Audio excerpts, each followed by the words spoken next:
Bismillahirrahmanirrahim. Assalamualaikum warahmatullahi wabarakatuh. Alhamdulillah nahmaduhu wa nasta'inuhu wa nastaghfiruh.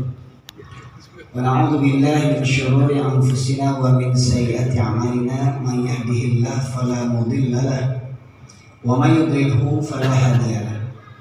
Asyhadu an la ilaha illallah wahdahu la syarika lahu. Wa asyhadu anna Muhammadan abduhu wa rasuluhu alladzi la nabiyya ba'dah. Allahumma shalli wa sallim ala nabiyyina Muhammad wa ala alihi wa sahbihi ajma'in. Qala Allah Ta'ala fil Qur'anil Karim, a'udzu billahi minasyaitonir rajim. Ya ayyuhan nasu taqu rabbakum alladzi khalaqakum min nafsin wahidah wa khalaqa minha zawjaha wa batha minhuma rijalan katsiran wa nisaa'a. Wattaqullaha alladzi tasaaluna bihi wal arham innallaha kana 'alaikum raqiba. Amma ba'du, masyaallah muslimin, Bapak Ibu sekalian yang dirahmati Allah, bersyukur kita kepada Allah Subhanahu wa taala karena pada malam yang penuh berkah ini insyaallah Allah masih melimpahkan berbagai nikmatnya kepada kita sekalian berupa nikmat iman, Islam, kesehatan dan kesempatan. Salam dihaturkan kepada junjungan kita Nabi Muhammad sallallahu alaihi wasallam yang dengan diutusnya beliau menjadi rahmat bagi seluruh sekalian alam. Sebelumnya saya mohon maaf Bapak Ibu sekalian, saya tidak membaca cermat undangan. Saya perkirakan sudah bisa acaranya. Jadi saya maghrib di tanah garam. Ya. Sebenarnya bisa mencari perhitungannya. Saya pikir sudah bisa dari caranya. Alhamdulillah, mudah-mudahan Bapak Ibu bisa bersabar dan bisa memahami.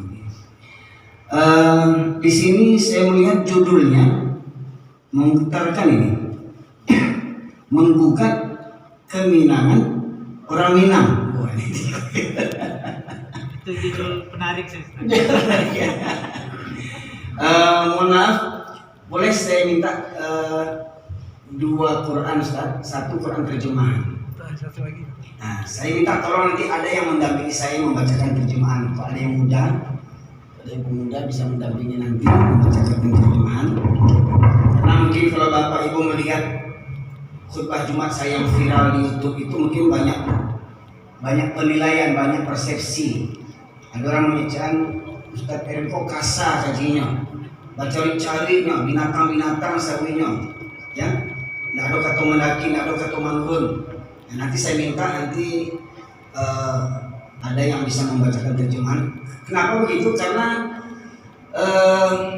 ketika saya menyampaikan awal kaji di kampung saya di Pariaman, apa kata jamaah di Pariaman? Si Erwin ini Qurannya Quran Medan. Oh, rupanya Quran Medan sama Quran Minang berbeda rupanya. Ya, karena saya memang lahir besar di Medan Bapak Ibu sekalian. Ya. Nah tadi Ustaz kita menyampaikan untuk ta'aruf. Nama saya Zulherwin bin Zakir. Kalau suku ibu Tanjung, suku ayah Mandai. Ya, saya lahir besar di Medan. Setelah gempa, saya hijrah ke Pariaman. Memang berniat untuk berdakwah di Pariaman khususnya, di Sumatera Barat pada umumnya. Karena setelah saya lihat-lihat, ternyata di Sumatera Barat ini berbeda dengan cerita orang di rantau-rantau. Cerita di rantau, orang Minang itu hebat agamanya, udah akan tergadai agamanya dong. Orang Minang itu orang Kasurau. Nah, setelah tinggal di kampung, ada surau yang buka cuma hari Jumat saja. Nah, untuk sholat Jumat, habis itu tutup. Baru itu saya tahu. Ya. Saya lahir besar di Medan, mondok 7 tahun, 3 tahunnya di Spiro Kiai Haji Dahlan, Tapanuli Selatan. Kemudian 7 tahunnya di Solo, Jawa Tengah, kampungnya Pak Jokowi.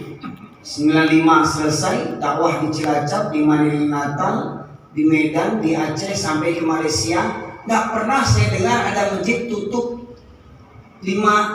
hanya dipakai cuma untuk hari Jumat saja. Ternyata di kampung saya masih banyak masjid yang dipakai hanya untuk hari Jumat, setelah itu tutup. Minggu depan pakai lagi. Wah, dahsyat. Ya, begitu juga saya tidak pernah melihat di Medan itu orang gonceng-goncengan sama apa kata orang wawau ya. Nggak boleh vulgar katanya bahasanya. Nanti kita lihat di Al-Quran nanti bahasa Allah dalam Al-Quran nanti. Nggak pernah saya lihat orang Kristen di Medan itu bonceng-boncengan sama anjing, peluk-pelukan sama anjing. Di kampung awak, dari awal Sumatera Barat, Raupanti sampai pesisir, dari Pasaman sampai ke Damarsaya, Bosobo Tempor di kamu tanya yang munculnya itu anjing itu sukunya tuh. Aku ada yang aku ada muanya. Nah, jadi bapak sekalian nanti akan kita lihat. Baik bapak sekalian, dirahmati Allah. Tema kita Isra Mi'raj, ya. Tetapi ada judul kecilnya menggugat keminangan orang Minang. Maka dalam khutbah Jumat yang viral itu saya sebutkan kalau ada laki-laki Minangkabau, ya, terutama para datuk, nenek mama, alim ulama, cerdik pandai, ndak tibo limo wakatu kamu saji jangan mengakurang Minang lagi. Gadang otak, panicua, panduto, ya. Kok ada laki-laki Minangkabau nggak tahu datang ke Musaji di waktu jangan mengaku Minang. Bapak sekalian Allah, ini 3 unsur, 1, 2, 3. Adat kata orang Minang punya falsafah. Cuma orang Minang yang punya falsafah ini, orang Arab aja nggak punya itu. Ya. Adat berselikan syarat. Syarat berselikan kitabullah. Syarat mengatur ada yang memakai. Yang saya pahami, ya, tolong luruskan kalau saya keliru nanti. Selaku anak Minang yang besar lahir di rantau, jangan sebut adat Minangkabau kalau tidak sesuai itu syarat. Atau adat Minangkabau akan musnah, akan hancur, akan binasa kalau adat ini tidak sesuai dengan syariat, atau syariat Islam. Kalau kata pepatah hendak lakang dek paneh, hendak lapuak di hujan, itu kalau berpegang teguh sesuai dengan syariat atau syarat. Dan sebut syarat, apa syarat itu? Syariat Islam, sumber hukum dalam Islam, Al-Quran dan hadis tentang halal, haram, baik, buruk, siapa yang beriman, siapa yang kafir, siapa yang munafik, itu Allah yang menjelaskan di dalam Al-Quran. Jangan sebut syarat kalau tidak bersumber daripada kitabullah. Syarat mengatur, ada yang memakai. Apa yang ditetapkan oleh syarat itulah yang dipakai oleh orang Minang. Itu semestinya. Jadi kalau orang Minang berpegang teguh kepada falsafah ini, maka niscaya orang Minang lah orang yang paling alim di Indonesia ini, bahkan di dunia. Sebab sejak ketek lah diajar cara adat. Ya, Bapak sekalian, sepakat akan hal itu? Ya, kalau keliru saya tolong diluruskan.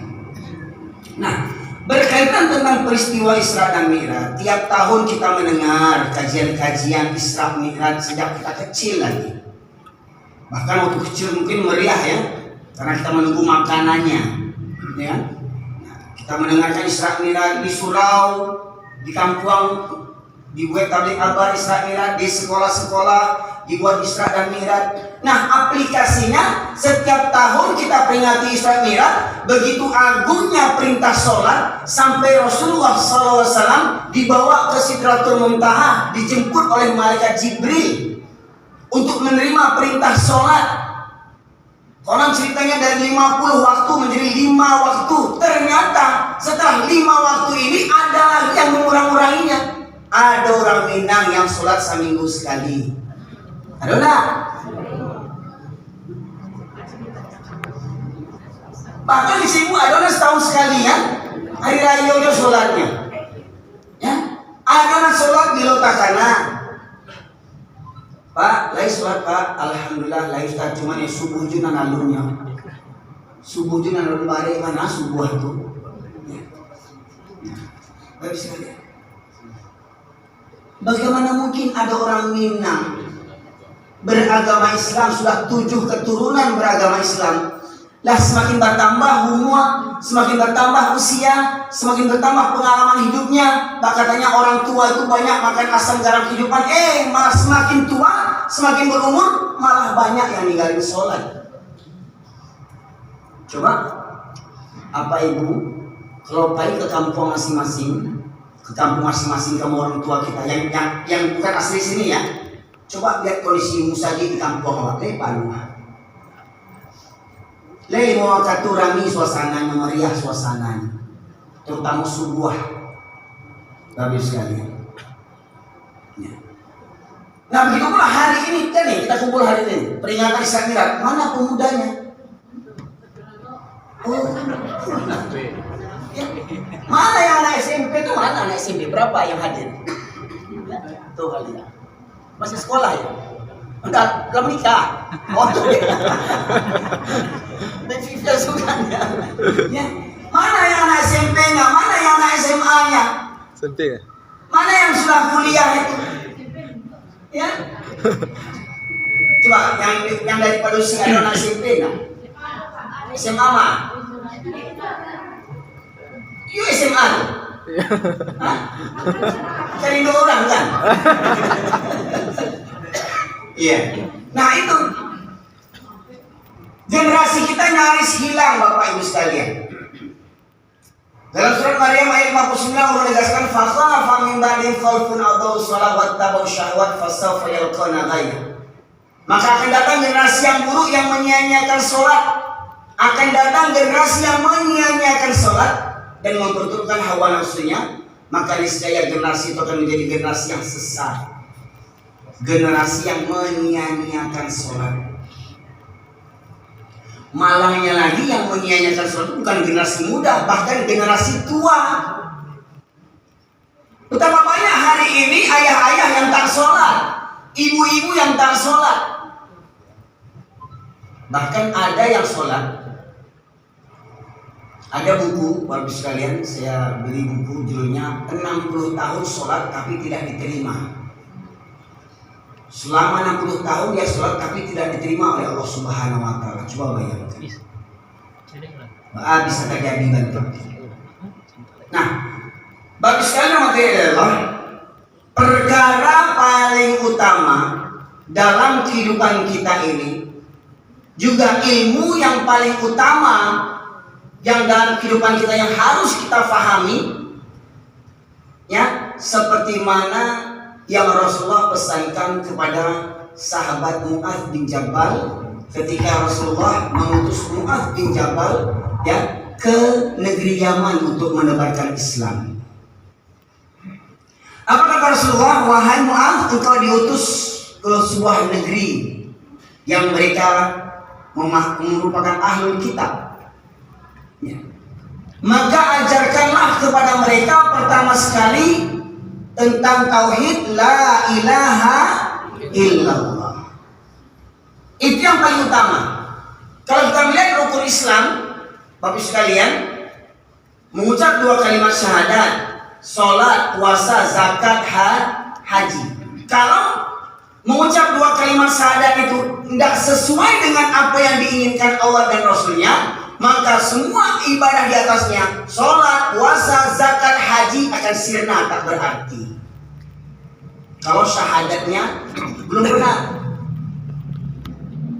Dalam sebuah riwayat juga Rasulullah menegaskan dari Ibn radhiyallahu anhu, fa inna Allah harrama 'alan nar man qala la ilaha illallah yabtaghi bidzalika wajha Allah.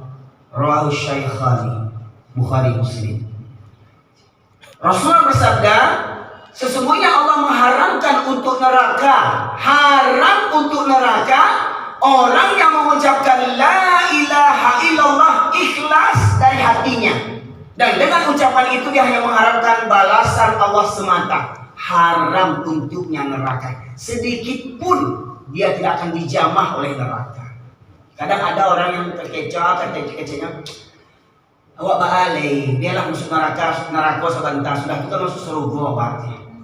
Udah Islam kok, saburak-burak sajahit-jahit orang Islam, ya, kok pancilok, kok pazina, kok lain. Taulah ilallah pasti masuk surga aja itu.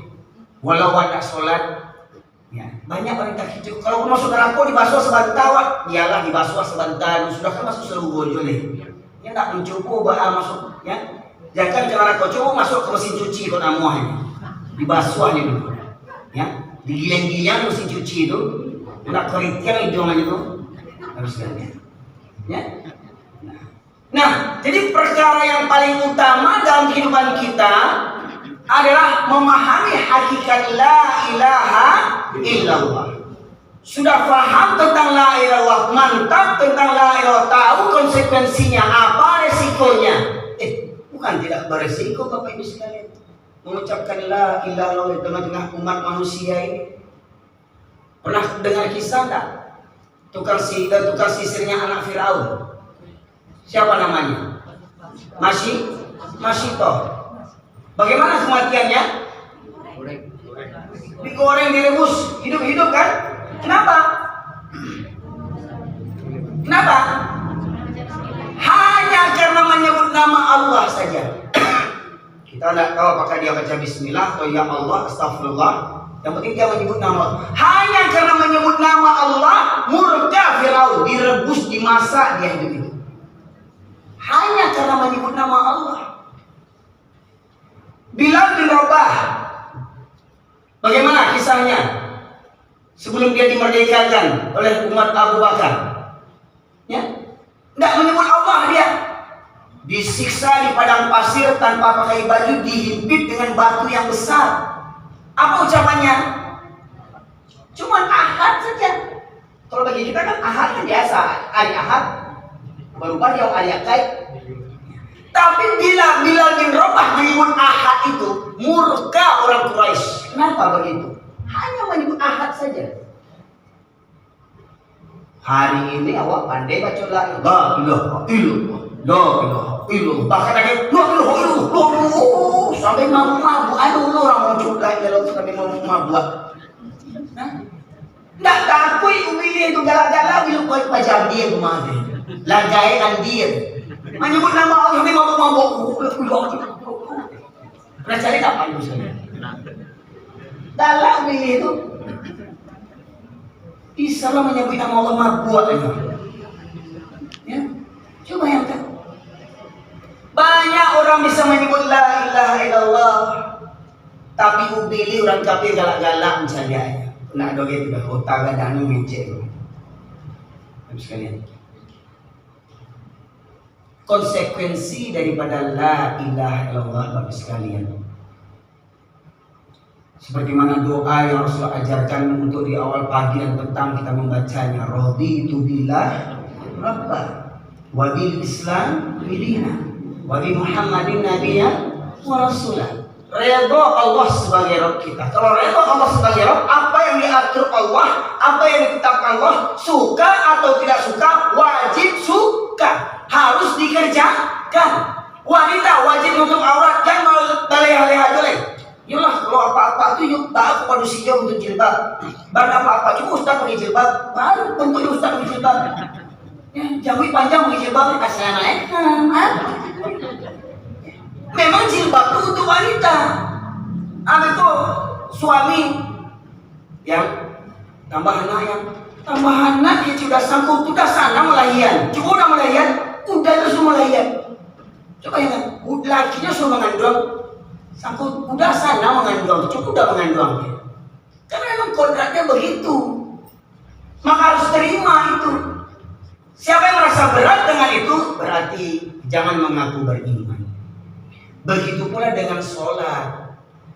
Dari 50 waktu yang awal Allah berikan menjadi 5, tak ada harus lagi dikurang-kurangi. Sepakat enggak kita sholat hukumnya wajib? Hah? Kalau orang sakit boleh enggak tinggal sholatnya? Gimana mau sholat? Karena air tidak bisa. Hah? Tayamum mulia. Tagak nak taluk. Rasul kepacah kepala itu. Duduk betul nak taluknya. Tak boleh tak bisa lo menghitung tangan untuk takbir. Itu isyarat mata. Tetap wajib sholat. Yakin? Sepakat? Waktu barale Pak. Jujur, bara banyak anak daru Jomara pula yang sholat waktu barale. Kecenya orang Minang. Dek pakaian adat tinggal sholat gadang otak. Dek pakaian adat tinggal sholat para lu gen cuci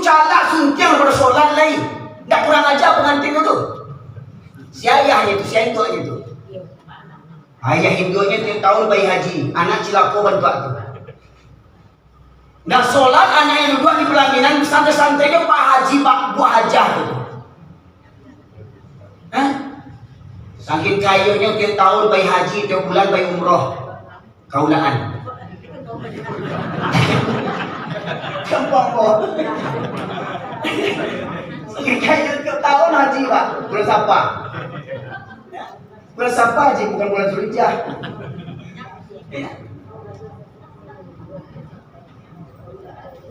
Pertanyaannya nenek datua nenek mama ali ulama cari pandai bundo gandong, tahu tak anak daru banyak yang tak sholat waktu barane. Bakok tak batalu jo tahu alek tuan-tuan. Saya bertanggung jawab. Datua nenek mama ali ulama cari pandai bundo gandong dan diseret anak kemanakan kena lapor. Tanggunglah dosa. Kalau para datua orang tua kondak maja anaknya dengan sungguh-sungguh. Kalau lah diajar anak itu melawan dia, anak itu tasarah awal. Ya, yang penting awal lah menjalankan amanah, lah awal ajarnya sudah ketek, lah sekolahkan ke pesantren, babelo jonyo, abah ali. Lah yang halal awal ajar nafkah. Ya, babelo jo, baru bisa awal mengecek. Nabi Nuh juga itu anaknya. Ya. Coba. Awal membina rumah tangga banyak anak orang-orang Minangkabau yang tak sholat waktu barani. Bahkan baru di kampung mau ditanya di orang Indo, baik ini ditanya Ustaz, baca cara menjamak sholat asar jo maghrib. Asar jo maghrib dari jamak depannya mau jawab itu, oh iya, orang kampung tinggi ilmunya atau ambu yang dia ini. Maghrib kali asar dari jamak jo maghrib. Yang tahu selama mau belajar kok zuhur jo asar, maghrib jo isya. Orang kampung asar jo maghrib dari jamaknya. Aku tanya dulu, Mbak kok ibu kamu jamak asar jo maghrib? Mbak kejadiannya itu balik Ustaz, melaki asar kami pai basuntiang, baginju, basasa, basumandan. Hah? Kami basumandan, mantan marapulai. Ke rumah nak daro, sampai di rumah nak daro, belah maghrib. Ndak kelaki sholat asar jo maghrib Ustaz, taat orang jamaknya Ustaz. Bisa Ustaz? Bisa. Bisa dijamak. Pak caranya ganti nabinya. Nabinya ganti. Yang menyuruh pakaian ada itu jadi nabinya. Yang memanggak-manggakkan ada itu jadi nabinya. Para ulama pakaian ada daripada sholat lain. Mati orang kena pasuntiang barang itu. Mati kalau nak bagi cu baca lah, bagi aku, baju itu. Hah? Bu, kamu barang itu. Ya. Ambo orang Pariaman, bini ambo orang Pariaman. Orang Pariaman siapa Pak? Alhamdulillah orang Pariaman kan berjapit laki-lakinya lah. Alhamdulillah ambo dah berjapit. Sebab mau celek dah, butuh dah. Gilo indak mana kaji baca puy mo bilang panganay indak aku tahu mahnya mana baca puy entah kalau buang bota ya ndak dola mau mencilap pitihin tuang bodoh ndak doang bang hilang tu nak doang hilang kau sedangkan terima dan kalau hilang ndak doang mau hilang pitihin tuang bodoh bini aku barale alhamdulillah ndak bagi cu ndak baca lah ndak basukan ancak lo dia boleh. Baru nama nak kami gini. Ya. Karena bagi ambo baik buruk muka bini ambo itu hak milik ambo. Ndak kan ambo bagi-bagi ke laki-laki yang lain. Ambo jaga kehormatan istri ambo. Ambo jaga kemuliaan istri ambo. Ndak dipertontonkan bini ambo itu bentuk badut. Haram hukumnya mempertontonkan kecantikan istri depan laki-laki bukan mahramnya. Curang adek, beraja sara, apa hukumnya itu? Tanya alim ulama. Kau santiang orang Minang, kau semestinya dah ada parusi Minangkabau yang tak berjilbab kini. Pertanyaannya, masih banyak tak parusi Minangkabau yang tak berjilbab kini?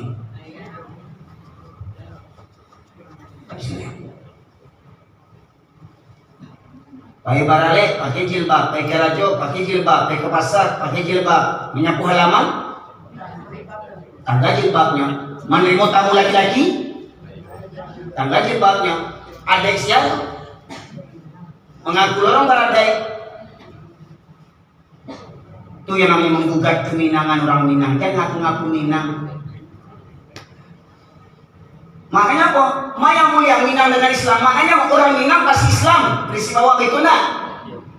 Tapi pertanyaannya Pak, lah ada tak orang Minang yang Kristen gitu? Bahkan pendeta pun ada gini. Pernah dengar pendeta orang Minang di Jakarta? Yanuardi Koto namanya. Ada gereja khusus gereja Minangkabau di Jakarta tuh, nggak usah di kawasan Mangga 2 kalau nggak salah. Ada lo gundukan duangnya. Jadi nggak bisa orang ngecek gini orang Minang pasti Islam, nggak bisa gini. Alun pindah agama orang Minangkabau yang banyak kafir. Alun pindah agamanya nggak banyak kafir siapa? Al-farqu bainana wa bainu sholat faman taraka faqad kafara kata Rasulullah. Beda orang Islam dengan orang kafir itu sholat. Apabila mereka meninggalkan sholat, maka ia telah kafir. Berapa banyak orang Minang yang kafir ini. Berapa banyak laki-laki Minangkabau tidak panuah puasa tiap tahun puasa tidak pernah panuah laki orang. Di sekolah istilah membantai juga.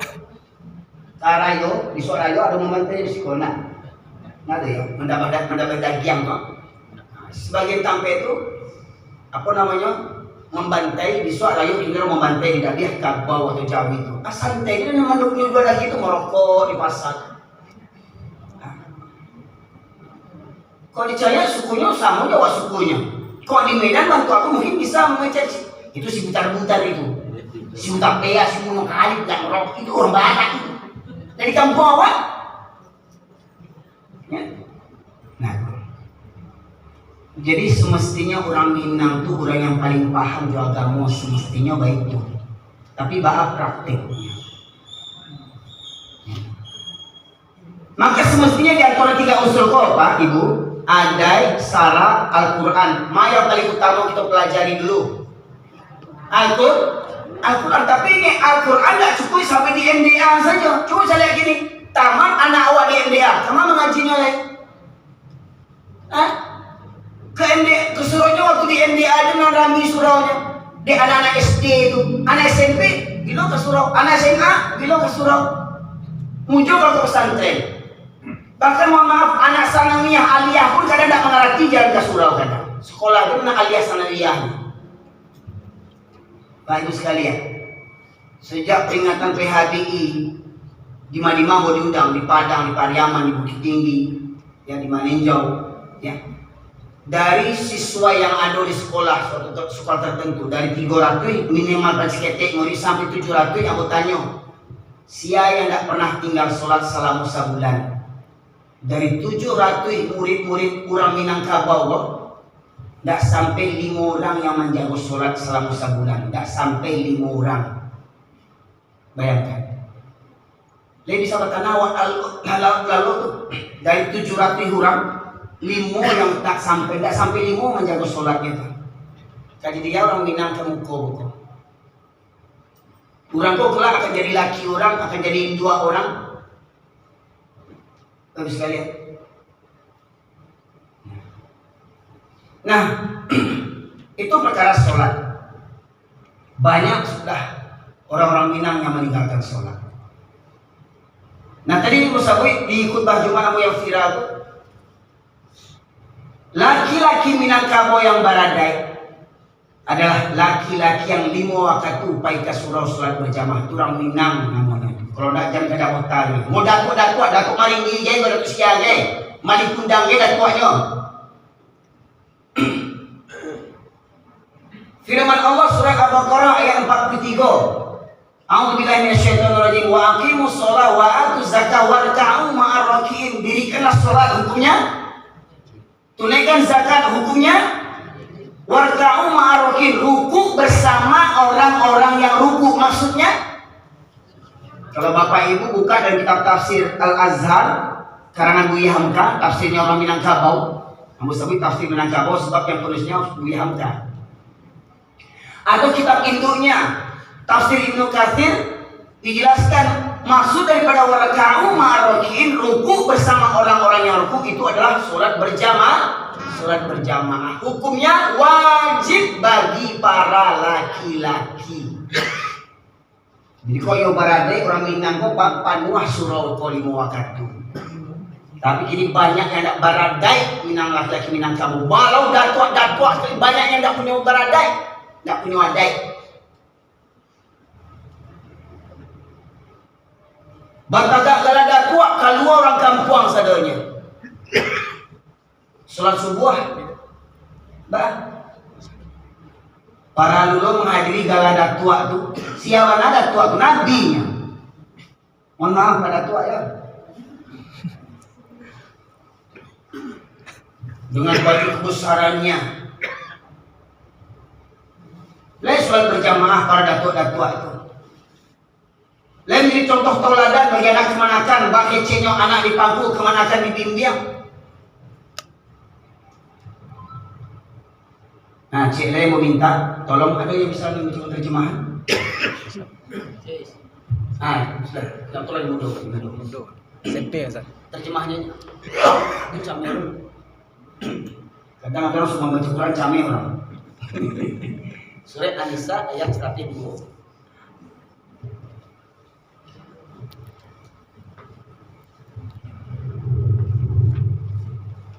Mohon maaf Pak, aduh betul aku nanti boleh. Untuk contoh, untuk percontohan. Nak gocek pun jadi. Tidak ada botol aqua kali pun jadi. Setelah timbul.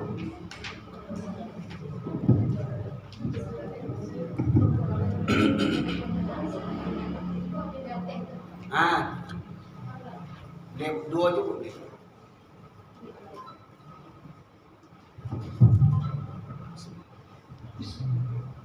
Dan apabila engkau Muhammad berada di tengah-tengah mereka sahabatmu, lalu engkau hendak melaksanakan sholat bersama-sama mereka, maka hendaklah segolongan dari mereka berdiri sholat besertamu dan menyandang senjata mereka. Ya, tunggu sebentar. Tadi yang disuruh Allah itu siapa? Yang diajak bicara Allah siapa tadi?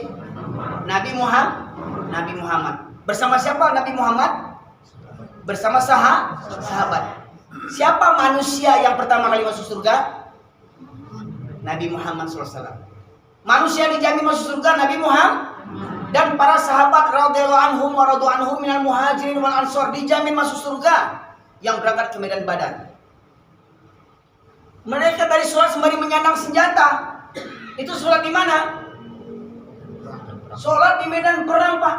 Sholat di medan perang apa taruhannya? Nyawa taruhannya. Nabi dan para sahabat yang telah dijamin masuk surga tetap diwajibkan oleh Allah sholat berjamaah walau di medan perang. Apa alasan laki-laki Minangkabau di dalam kondisi aman tidak sholat berjamaah? Tuanku, buya, ustadz, kiai yang maleh mendatangi sholat berjamaah. Apa alasan? Siapa kita dibandingkan Nabi Muhammad SAW?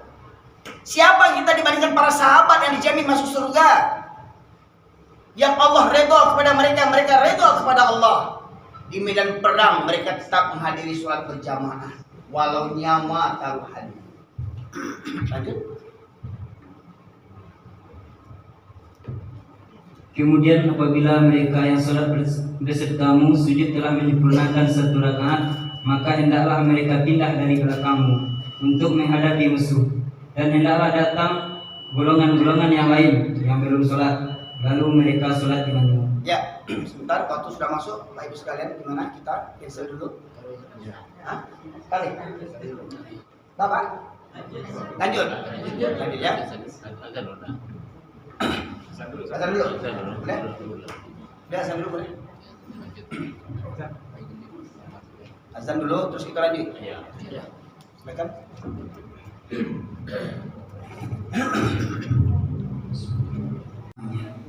Ya. Ke masjid. Jangan biarkan mereka tertidur terbiasa mengabaikan kumandang azan, panggilan yang maha agung. Ajarkan mereka untuk menghormati kumandang azan, mengagungkan kumandang azan. Dengan apa? Dengan segera berangkat ke masjid. Semoga kiranya keluarga kita benar-benar menjadi keluarga yang sakinah, mawaddah, warahmah. Bagi sekali rahmati Allah, kebenaran hanya milik Allah semata. Salah dan khilaf itu dari saya pribadi selaku hamba Allah yang dhaif. Kepada Allah saya mohon ampun, kepada Bapak Ibu saya mohon ibu maaf. Dan tolong sampaikan kajian ini kepada yang lain supaya jangan salah paham. Bukan kasih hati ambu mempanji yang orang, membinatangkan orang. Ambu hanya menjelaskan firman Allah kepada orang yang tidak peduli dengan Al-Quran, maka tidak ada kemuliaannya. Dia sina anjing di mata Allah Subhanahu wa Ta'ala. Maka mari muliakan diri kita dan sanak kita dengan mengamalkan Al-Quran seperti mana falsafah itu syarat mengatur ada yang memakai. Semoga orang Minang yang menjadi suku yang paling beriman dan bertakwa di muka bumi ini. Semoga kiranya malam ini kita berkumpul di Masjid Al-Manar untuk bertafakur fiddin, agar kiranya Allah mudahkan bagi kita jalan menuju ke surga. Semoga kiranya di surganya pula kita reuni bersama nantinya. Kalau sekiranya Bapak Ibu sudah dulu di surga, dapat subuh, ambo dan nampak muka terus tanyaan ke Allah, kamu saya ini dari pariang mantu. Kami panjang-panjangnya, akhirnya udah nampak. Ama tahu, be ambo mungkin gak ada mota, ada lu tak ada mota kan? Kau ceramah nak tanggung santiang, ya? Soalnya tak pernah nampak. Kamu pandai bilang ceramah, ya? Ama tahu terpeleset kamu ke aku, tolong keluar nang boleh nama apa ibu sekalian? Kok apa-apaan yang lu? Apa-apa mendatangkan gua nampak yang ibu-ibu ini ceweknya. Nama apa? Itu sampai kamu. Ya semoga bermanfaat dan menjadi renungan bagi kita bersama, dan semoga dengan peringatan Isra dan Mi'raj ini kita menjadi mukmin dan Minang yang sejati hanya dengan Al-Quran. Subhanakallahumma bihamdika asyhadu an la ilaha illa anta astaghfiruka wa atubu ilaik. Alhamdulillahirabbil alamin. Assalamualaikum warahmatullahi wabarakatuh.